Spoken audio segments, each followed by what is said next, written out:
শুকাতে কতটুক সময় লাগে এই শাক? হ্যাঁ, 3-4 দিন লাগে। তাতে অর্ডার কেমন হয়? অর্ডার ভালো। হুম, অর্ডার ভালো। ভালো হয়।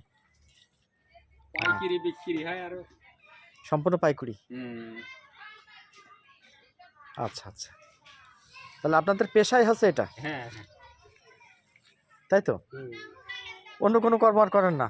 অন্য আর এখন কোনো কাজ নেই। হ্যাঁ, অন্য কর্ম কি জানবি যে করবি? মাঠের কাজ পারবি না কিছু পারবি? অন্য কর্ম আমার এক ঘাট কেজি ধরে পুজো বানায়। দেখ ভিডিও করি তো। তাই নাকি? কি বানায়? পূজা বানায়? হ্যাঁ বানাচ্ছে দেখো দেখেন। ওখানে পারনি গেলাম বাড়ি বাড়ি রং রং করছে। গাছে সব দেখছে সেদিন মেলা মানুষ আর আপনি বানাচ্ছেন এই যে শাক, হ্যাঁ হ্যাঁ তাহলে পেশাই আপনাদের এটা? হ্যাঁ।